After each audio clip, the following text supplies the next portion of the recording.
Hello and welcome to Upper Pen. My name is Dakota, and today I get to talk with Lauren Wiesebron about her debut novel, House of Frost and Feathers. Thank you for being here today, Lauren. Thanks so much for having me.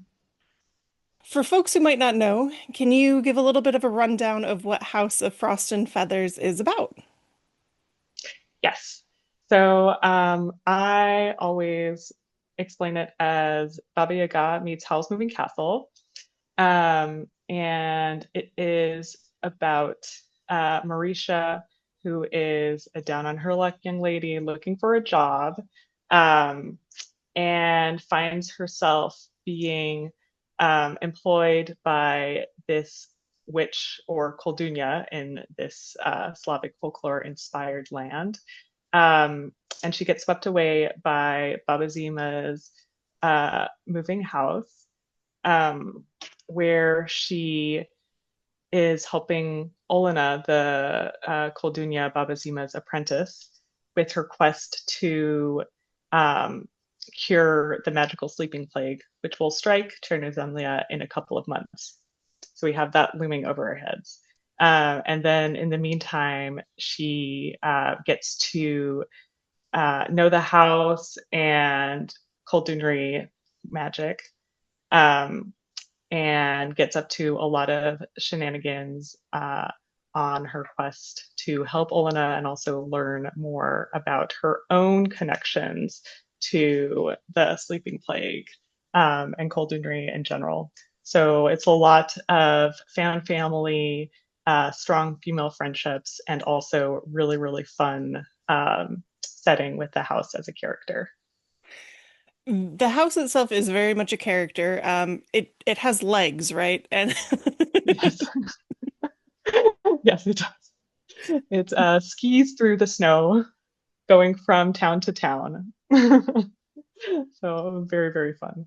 one of the things I'm not quite sure I understand in the description, and maybe I just missed it, was do they physically put skis on the house or does it just kind of glide on its chicken feet? They do put skis, or at least the house put skis on itself. I think it was more the way I had it. I actually did not have a scene where they put skis on the feet. That would have been really fun to describe. But in my mind, the the house was able to do that by itself. It's very autonomous. I'm just imagining Dunya having to go out and like take them off and put them Yes. away. Yes. Yeah, those skis would not be small, so that would be quite the endeavor for sure. Um, so you describe the story a little bit like Howl's Moving Castle, and it very much has this found family cozy vibe inside. Um, Mhm. and so the house is so prevalent in the setting, and I really love it that way. Yeah, yeah, it's definitely very central to the story. And I just, the house is just what brought it all together for me when writing it. So before we get too far, for folks who might not know, kind of like me, um, what is the folklore behind it, right? So there's Baba Mhm. Zima and then Koldunri. I'm not very familiar with these. Mhm. Yeah, yeah.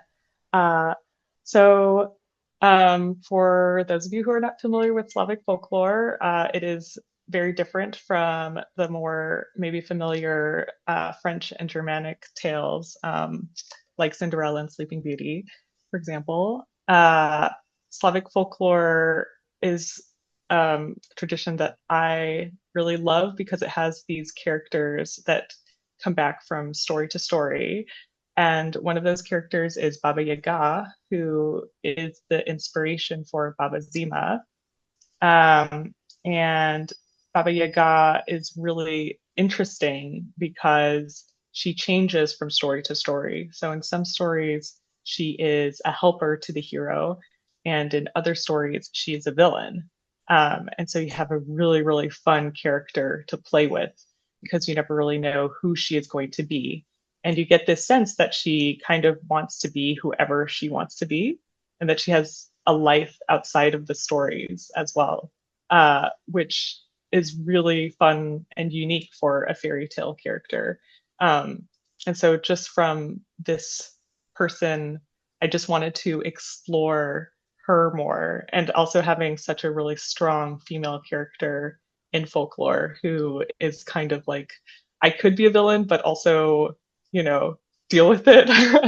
I don't care.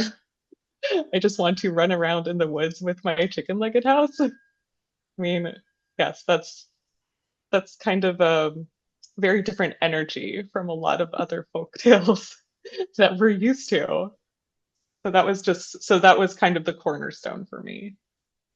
In those stories, does Baba Yaga's house like physically walk around? Because I know it can move, right? I just Mhm. didn't know how the function worked. Mhm. Yes, yes, and the house is also the other really big piece of inspiration for me because I just love the idea of a house that has legs and can walk around. It's just so fun, and I think it's it really put things together for me because in the story you have the characters who are kind of coming together and figuring out who they are to each other and forming this family and also traveling, but also wanting to find a sense of belonging. So having a house that moves around kind of, I guess, fulfills some universal fantasy, at least for me, which is that I want to be home. I'm a homebody, but I also love traveling. So wouldn't it be nice to have, a house that also can travel, that solves all of the problems? You've described the cornerstone of my heart, yes.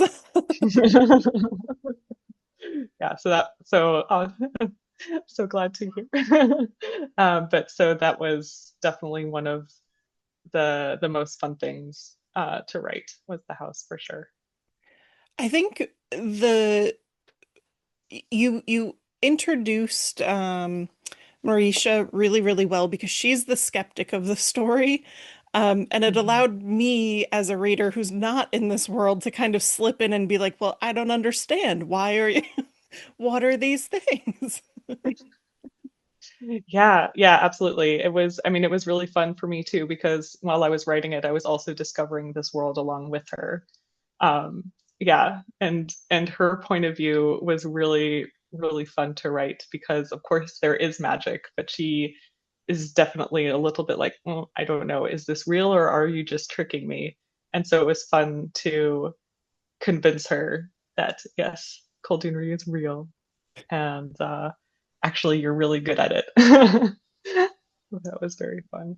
In the beginning, when she's trying to figure out how the mechanisms to move the house work was very fun. It Mhm. was, she's like, Mhm. well, do the chicken legs have like gears and things in them? Like, is that how it's working? Mhm. Yep, yeah, definitely. She is she feels like she has a lot of knowledge and she does, but it's I guess not applicable to this situation. Mhm. But you also have a good reason for her being in this house, which it on the whole it makes so much sense because she's running away from a bad family situation, but also the house protects people from this Mhm. sleeping plague, right? Yes. Yeah, that's right. So she both um wants to and she was a getting her motivation right was very difficult. But she does have a lot in the end because she wants to be in the house both because she needs a job, she needs to support herself, especially in this time where the sleeping plague is coming and people are kind of protecting themselves and don't want to hire people. So she's both a little desperate and then also sees this opportunity to be protected, although, of course, she doesn't know whether or not this protection is real, but just in case, might as well also stick around for that reason. Um, and then, of course, there's more reasons that come up later as well. But yes, that was really fun to pull together and a bit challenging with her for sure with all the rewrites. So you did have to rewrite her a bit. Yes, I did, and she was more challenging than Olena, for example, who really just sprung out and kind of stole the story at a lot of points. And I had to be like, okay, but wait, now I have to make sure that Marisha has kind of the same level of interest, but also motivation.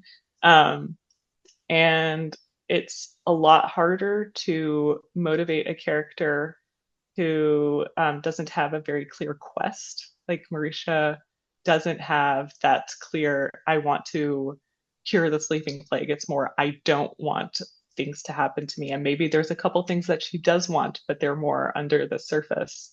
And so it's definitely a lot, it was a lot harder with her to give her that strong motivation at the beginning um, than with Olena, who is just, you know, I want this. I want all these things. I want to be worthy of this great legacy that I have with the house and being its mistress and all of that. So she was a lot more easy to write from that standpoint. Olena seems difficult though in a lot of ways because she is so angry at the beginning in Mm-hmm. particular. And so I feel like was that difficult to like she's angry but for a reason. Like it's not Mm-hmm. just blind anger. Mm-hmm. Yeah, she. I feel like she was, at least for me, playing with her emotional journey. That was the more challenging part with her. But in a lot of other ways, she was very easy for me to write because I think that both her and Baba Zima kind of were kind of gave me permission to write more from that anger perspective. And I guess Baba Zima more than Olena was kind of the character where she could just say whatever she wanted, which was really, really fun for me to write. So in terms of voice, Olena did have her challenges, and it was hard to strike a balance between her being angry, but also having a lot of other emotions and just showing that all on the page, rounding her out. Um, but because she was so driven, I found that she was very easy to write from that perspective. Yeah. She is very driven to find the cure to the sleeping plague. Mm-hmm. And her motivations are a bit uncertain at the beginning. Mm-hmm. They make fun of her for wanting to be rich and famous. Mm-hmm. Yeah. It just Yeah. Yeah. creates Yeah. such a weird environment because they're none of them really trust each other in the house, but they all kind of like one Yes. another. Yes. Yeah. Yeah. Yeah. Yeah. Yeah. No, it's and it all comes down to kind of Baba Zima's machinations where she's seems to be playing these games where she's pitting people against each other, but you're not really sure exactly what is happening. Uh, and you're not really sure if she is just having fun by forcing people to kind of do things that seem a bit dubious, or if she has a real purpose behind her actions.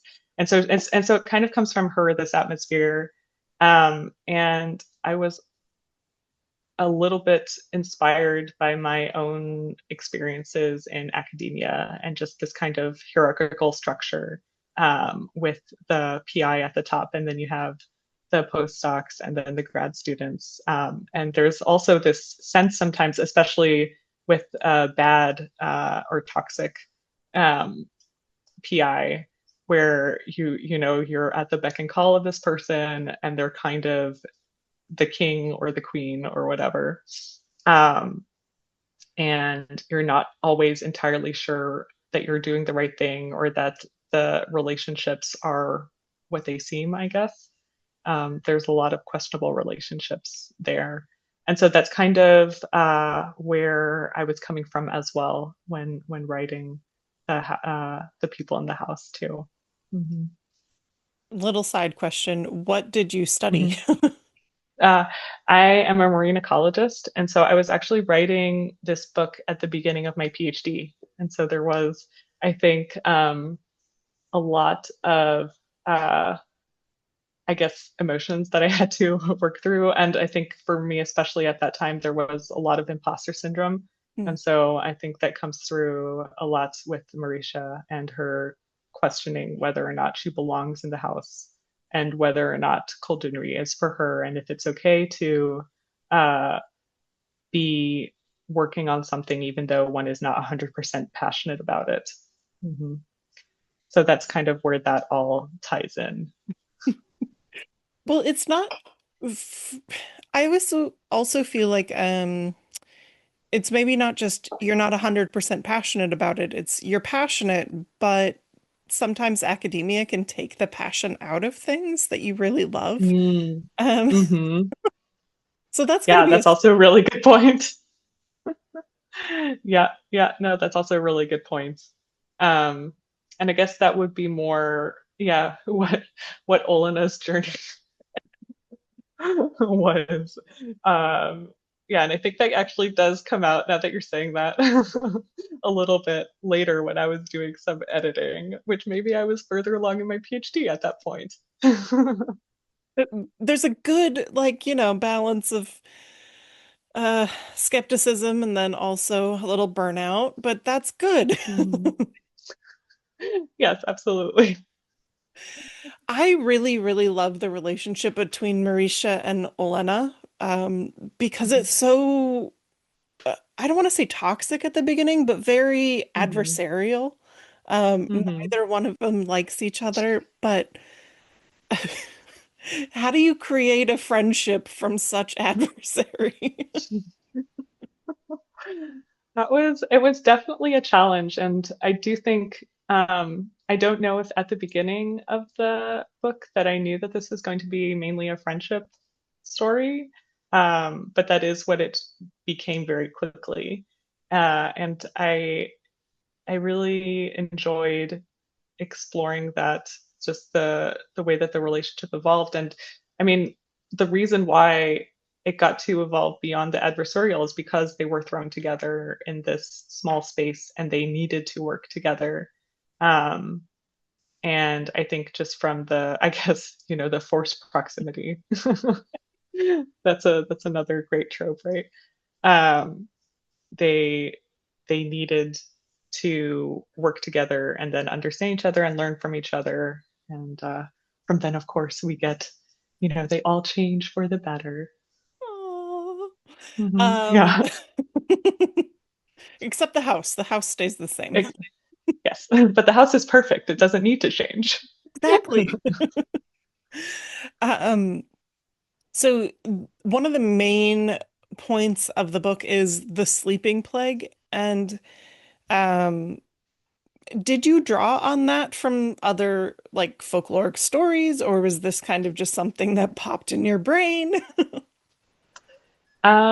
It it was something that popped in my brain. It was also I wrote this pre-COVID, so all of that um, happened later, and people do ask me a lot, like, "Oh, was this COVID inspired?" It's like, no, it wasn't. It was just sadly prescient of COVID. I mean, magical sleep is definitely a theme that comes up a lot in folklore. Um, it wasn't something uh, that was drawn um, particularly from a story, but the plague monster, the beak man, does have an inspiration from a monster in Slavic folklore. So that would be Nightingale the robber, who is this, I guess, half man, half bird, who actually in the original he is a man and he lives in a nest and then has a family and all of this weird stuff. In my story, he's more of a classical monster. Um, but that and that also does have some connotations to other monsters, and he's definitely the one that is the least, I guess, um, sympathetic in the story. Mhm. Um, but yeah, so the plague monster does have an origin, but the plague itself, at least for me, doesn't. Okay. Yeah. Because there are so many like magical sleeps that happen in Yes. fairy tales particularly. Yes, there are. Yeah, like yeah, definitely Sleeping Beauty is the classic one, but there's definitely a lot of others. Yeah. Yeah, for sure. Yeah. Um, so you also build up this really great community of the uh I don't I don't know how to say the other Koldunri people. Mm-hmm. I don't know what the Yeah, word is yeah. for that. I say Kolduni, so Koldunya for female sorcerers, and then Koldun for a male sorcerer. So like I guess Kolduni. So the word Koldunri comes from more of folk practice, so folk magic, not really folk tales. It refers to magic in more the way that rural people in Eastern Europe, especially Russia, thought of folk healing and folk practices. That kind of, they refer to it as yeah, kulturi. So that's where that word came from. And I did a lot of research on like folk healing and magic and stuff like that. And so a lot of the things that Baba Zima does and Olena do to heal people and um, bring their cures or whatever, it comes from these folk practices. So that was really fun to weave into the book as well. It's funny because it's like a point of contention at the beginning for Marisha because she's like, "You're just giving people kitchen cabinet things. Like, what are you Mm-hmm. talking about?" But this is like an Mm-hmm. actual practice. Mm-hmm, mm-hmm, mm-hmm. Yeah, and so there's a lot of I guess her issue is that she sees these Koldunri or Kolduni as charlatans. And a lot of them are. So they're just, yeah, exactly. They're just like, here, take this bottle of water and it will and it will cure you. And I guess a lot of that comes from people's, or I guess cultural changing views of these folk practices, and do they work? Are they magic, or are you just trying to take advantage of people by saying that, you know, this bottle of water will work to cure whatever disease you have. And so that was, yeah, that was definitely a fun aspect of the culture to play with as well. So the Koldun or the Kolduni people Mm-hmm. are also very non-trusting of one another. So they go to Mm-hmm. this big event kind of towards the middle of the book, and none of them seem to like Baba Zima in Mm-hmm. particular. Mm-hmm. Yes, that is true. And again, might be taking a little bit too much from academia, but you know when you go to these conferences and there's one person that everybody hates who is there, but you still have to like talk to them because they're really important. That's kind of, I guess, where that was coming from. And it is fun to like see these interactions and yeah. I really loved that moment when they're at this like winter festival thing because everybody kind of comes together in weird ways. Like Mm-hmm. Olena's been telling Marisha this whole time that Coldunary is real and magic is real, and then one of the first things she does is point out, "Oh, that's probably not real though." Like at one of the booths. Yeah. That was Yeah, a fun. lot of competition. A lot of competition and just like, yes, I guess sizing each other up, looking at yeah, what everybody is claiming that they can do and like do it better, or or are you actually, yeah, doing what you can claim? Well, or can I figure out how you're doing what you can claim? Yes. Absolutely. A lot of, yes, one-upping, posturing, all of those really, really fun things. So one of the features of Elena's character is that she has she was born with a very large birthmark, and she Hmm. was missing one of her hands, right, when she was born. Hmm. Yeah. Um, how did bringing those aspects in help her as a character, or help Hmm. you? Yeah. You know, she kind of um, erupted in my mind that way. And so a lot of it while I was writing was trying to figure out why that was the case and like what that was bringing to the character. Um, and so, you know, I did a lot of research around some particular limb differences. Um, and I think a lot of it was um, putting in this perspective that people had around, or, you know, this was in my mind set maybe at the turn of the 20th century, end of the 19th century kind of uh, in moment in time.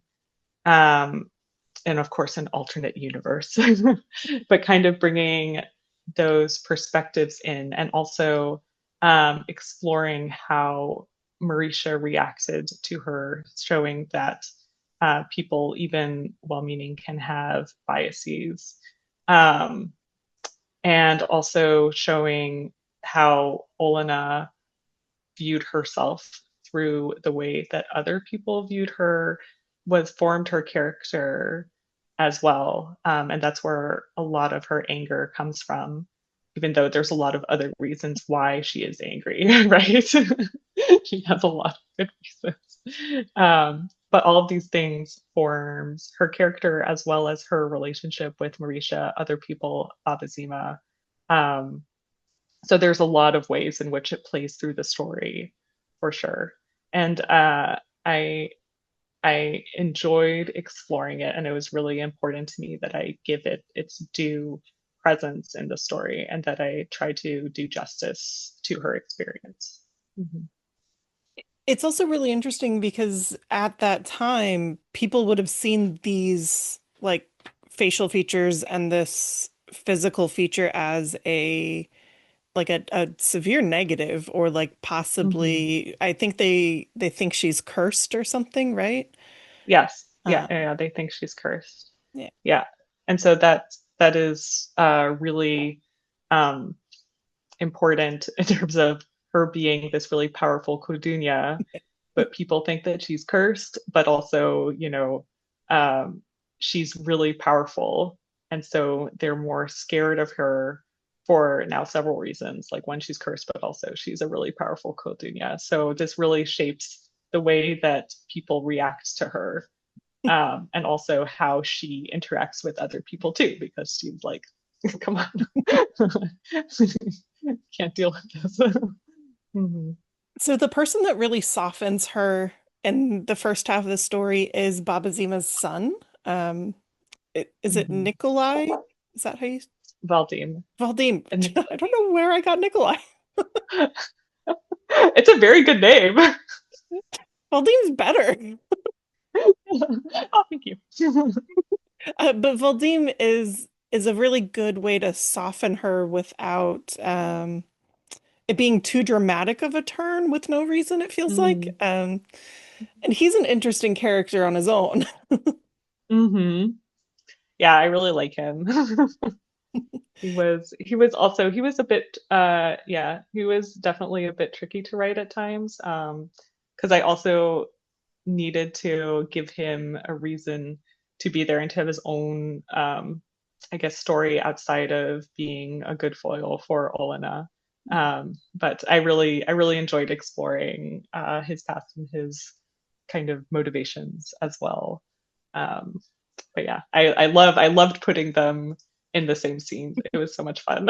They have fun banter. It's very much like two high schoolers getting together and like just sniping, but he's laughing at Hmm. her and she's angry. Yes, exactly. Yes, she's taking things too seriously, but she can't help it. Um, with him though, he's got some of his own things going on that I don't want to get too far into because they're quite far along in the book, but he has a contentious relationship with his own mother, Baba Zima. Mhm. Yes. Mhm. And it's such a weird dynamic because I could not tell how she felt about him at the beginning. Yeah. That's no, that's very, yeah, that's very true. Um, yeah, it's weird, and again, there's this weird mirroring thing going on with him and Olena because in a lot of ways, she has, or she has everything that he didn't want, Mhm. in terms of her relationship with Baba Zima as her apprentice, but he always has, I guess, what she wants as well because he is born to the house. He has a really great relationship with it, and he has a bond with Baba Zima that she will never have because he is her son. Um, so it's a really interesting dynamic, and it was definitely a lot of fun to play with in their, yeah, in their interactions and kind of in their mirroring of each other. When you started this story, did you have an idea of Elena and like the sleeping plague, or did you like where did you start? What was the kernel? Yeah, that's a really good question. When I started, it was actually a completely different story. Mhm. And it was one that I was struggling with a lot. Um, and I was writing something completely different, more inspired by the fairy tale of the 12 princesses who had danced their shoes to pieces.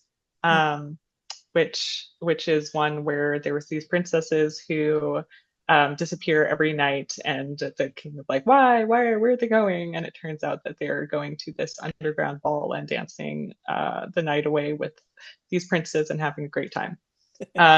So that is nothing at all like like the story is now.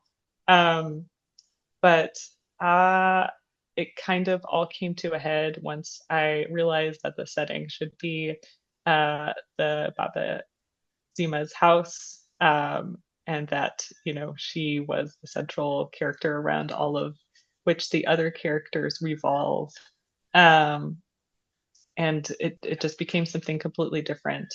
And I think that the sleeping plague was there almost immediately, and that Olena came in later. Oh. Um, Yes, this was very much, I'm a pantser. And so this was very, I did write this book quite quickly. It took me 4 months to write the first draft, which is much faster than anything else I've ever written then or since. So maybe one day it will come that quickly again. Um, but I think yeah, I think because it was written so fast, it's really hard for me to remember exactly when things come in and out. And I also spent a long time revising it. So there was a lot of iterations. I also imagine because you wrote it before COVID too, it's been a minute. Yes. Yeah. So I wrote it. Yeah, I think I wrote most of it in 2018. That was when I Mhm. wrote the first draft. Um, and yeah, oh, that's like 7 years later. So it took quite a long time, and there was a lot of moving parts, a lot of things to tie together, and then a lot of character issues to work out for sure. Um, but it was a lot of fun to revise and try to get everything to mesh. Yeah, but a very long process. But it's so good. Like this is one of my favorite books this year that has come out. Oh, Well, so I really love that's so nice to hear. folklore, and so Mhm. it just fits so perfect. That's so nice to hear. Yeah, I mean, I did put a lot of work into it, so it's like really nice, nice to hear when Well, people enjoy it. I don't know that everybody always realizes how much work it might be to draw on stories, but also not directly take from stories. Hmm. Um, Hmm. like this is Yeah. kind of difficult work. Hmm. Yeah, I mean the world building part was, I don't know, I really enjoy the world building, so it was a lot of fun, but there are a lot of holes to fill. And I'm not always the best. especially with the magic side of things. So I'm more of the yes, it's magic. This is how it is. It doesn't have a reason. But then a lot of people pointed out to me, oh, you need to have rules. There needs to be some kind of there needs to be at least some kind of unifying philosophy about about the magic and how it works. And so I spent a lot of time trying to figure out how to explain things in a way that kind of makes sense to people other than myself, which which was definitely for me that was the most challenging part of the world building for sure, was trying to get the rules to Is make sense. is that when the other world kind of, because the other world is really the rule set. It's Mhm. everything is pulled from there almost, right? Yeah, and yes, that, and also there's this one chapter at the beginning of the book where Babazima kind of lays out the philosophy behind, curses and intention, and how that all ties into the magic and the other world, and how her culinary actually works. And that took me a really, really long time to to lay out. It's really funny how you're like, it's just a couple pages, but it took me, it's like a couple years go into these couple pages. Well, Yeah. it really is kind of the crux of how they're going to do all of these things in the book that they want to Hmm. accomplish. So I can imagine it's Hmm. difficult to just, oh gosh, I don't want to actually say this is the real rule. What if I want to break Hmm. it? Yeah, yeah. And I mean, I can imagine that for some people it comes a lot easier. They like know they can, articulate the rules without just saying, "Oh, it's just the way it is." But for me, yeah, that was the really hard part for the world building. With Baba Zima being such a unreliable, I don't want to say unreliable narrator, but she's unreliable to the other characters and what she says. Hmm. Um, Hmm. I never know if the rules that she's laying down are the rules for everyone else and her or just everyone else, you know? Hmm. Um, Yes. Yes, absolutely. Yeah, she was just so much fun. Um, yeah, she the rules are very different for her. I think it becomes clear later, she does have a lot of power, mhm. and it's very different from what the other characters can do. But there are limits to her power as well, and that also becomes clear a lot later in terms of where the limits are, and yes, what she's actually willing to do or have done in the past. Mhm. But that was so much fun. She's such a like an interesting character because I really never know what she's gonna do to like try and sabotage them or make them stronger, however she's gonna phrase this day, but like Mhm. so it's like a fun what is she gonna do? Mhm. Yes. Yeah. Yeah. Definitely. Yeah. And there are moments where I'm like, I don't even know what she's going to do. She's just Uh gonna do something. but so the is Baba a title or is it like a type of Hmm. person? I think it's more of a title. So in folklore or in Slavic folklore, there is just, I mean, there's just one Baba Yaga, although that's not necessarily true. Yeah. There can be more. Yeah, there are several Baba Yagas. But in my world, Baba is more of a title for the type of Koldunya that she is, which is very, very lofty and yes, very powerful. Um, yeah. Well, so she's gonna pass the title of Baba on to Olenna, um, Hmm. but it Yes. doesn't always seem like she So she wants to. says, yes, right? She says that she's going to. And that, yes, and she is constantly testing Olenna to see if she is worthy of the title, even though she says that, of course, she's Yeah. going to give it to her. She is her apprentice, her only apprentice. the house will be hers when Baba Zima decides that she's going to retire, of course. But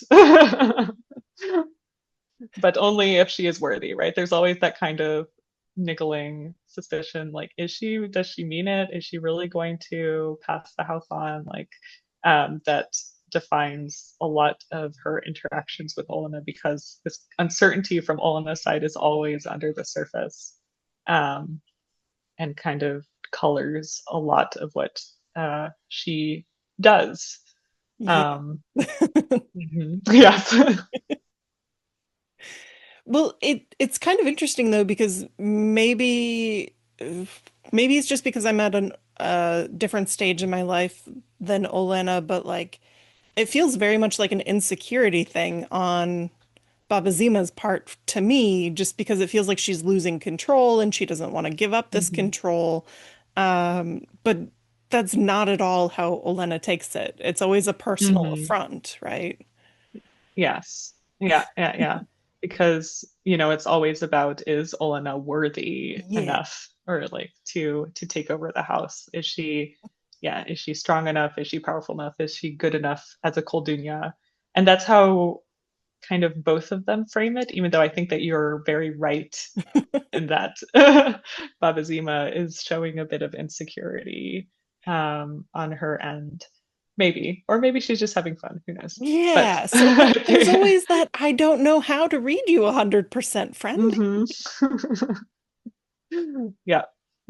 Yeah. And there's a lot and that kind of comes down to this almost very unspoken kind of power struggle between the two. And that was very much an important part of getting their relationship right, was weaving that in. And um yeah, Did you ever find yourself someone's a bit too softening much. Baba Zima and then having to go back and like, nah, she wouldn't do that? Not in her, I guess, actions and words, but I did end up adding some scenes that kind of might explain why she does certain things. Mhm. And that is all. So, are you going to write more in this universe? Mm. I would love to write more in this universe. I don't have anything planned. I do have ideas of several things that could happen next because I mean, I do think that it ends closed but also open. Yeah. There's definitely room for something to follow. Um, so I would love to explore more about what the gang gets up to next. But for now, that's not, unfortunately. Maybe soon. hmm Well, do you have any short stories or anything? hmm I do have some short stories, which you can actually get if you pre-order the book. If you're in the US, it is actually coming out in a couple days. Oh my goodness, that's Yes. crazy. I'm so Yes, excited. yes, me too. Yeah, it's coming out on the 15th on Tuesday in the US. It's actually already been out in the UK since January. So that has been really interesting, this kind of 6 month time in between the two. But I'm so excited that it's finally coming out in the US and that people can get it there. But yes, if you pre order it, there is still time. Uh, then you can get a short story also by signing up for my newsletter. I Okay. have a really fun short story with Olena and Valdine, so a lot more of that snarky relationship there. Well, I Um, really hope you do write some more, either in this universe or in any other universe you want. But like, I'm ready to hear what you have more of. Thanks. Yeah. Outside of this universe, I also have another book that will come out next year, and it's in a Yay. completely different world, but really fun. It is inspired by Breton myth. So Brittany is in the northeastern tip of France, and they have this story about a lost city called Is, Ooh. which was swallowed by the waves. Um, and so there is. a lot of really fun ocean stuff. Queer mermaids. Ooh. Hello. Everybody loves mermaids, right? Yeah. Um, and that one will so that is my next book. I'm working on edits right now, and it's really fun, and there's a really gentle but intense central romance that I love. So I'm Uh, definitely excited for that one to come out. so if you're working on edits, it's not going to come out for a year at least. Yeah. Okay. Yeah, at least a year. But it Yeah, is yeah. coming out, right? Like you have a It is deal coming out. signed. Yes. Okay. hmm Yes, it is coming out. So very, very excited about that one. It's very different, but then, the same kind of character driven um, fantasy with a lot of folklore stuff and also a lot of ocean stuff. I am a marine ecologist in my other life. so so this is also really, really fun for me to weave in a lot of stuff from science into this story. Mm. Do your editors ever be like, this might be too much science for a romantasy book? They haven't yet. Well, okay, there definitely are things we can like scale back the descriptions Don't on do the it. coral Don't do just a it. little bit. But I'm like, the coral. Yeah, it's very fun to be able to incorporate that stuff in the story as well. Oh, that's really awesome. Mhm. But now you're gonna have everyone in the marine world reading this and being like, she's got a PhD. Yeah, so they'll be like, "Oh, what did you get wrong?" I'm like, no. Don't look that close. Oh yes, Gosh. yes, yeah, absolutely. It's still a story. Artistic license. There really should be artistic license. Come on, you got mermaids. hmm Yes, absolutely. You can do anything if there's mermaids. Well, thank you so much for chatting with me today. It was really lovely, and I'm so glad that you enjoyed the book, and I can't wait for everybody else to be able to get their hands on it. It's so much fun. I really love this book so much. So it's really great to be able to talk about it. I really can't wait to see this next book too. And I know that's kind of mean because this one just came out or is just gonna come Mhm. out, you know. Yeah, yeah, But yeah. Yeah, absolutely. I feel like, yeah, it's so funny because I was like, oh, it was I guess it's the book that you're working on is the one that you love the most at the yeah. moment. But yeah, but it's also been it has been really fun to go back and forth between these two and be like, oh wow, this book was so good, but this one also I love it so much. So that's that's kind of reassuring as well. At least you still love them both, you know. You might love one Yes. more right now, but Yeah. The one that I'm working on. well, thank you again. And I really do suggest House of Frost and Feathers if anybody likes strong character arcs and weird magic. I love it so Mhm. much, like so much. Yay. The And snarky houses. oh yeah, the house. The house.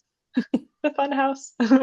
I personally listened to the audiobook and it is so Mm, good. And it really helped yes. because I don't know any Slavic language hmm pronunciations, so that was Yes. beautiful. Yes, the narrator is so good. I love her voice. Yes. Very soothing. Well, thank you again, and I hope everybody out there has a wonderful day and picks up House of Frost and Feathers. Thanks. Bye. Thank you.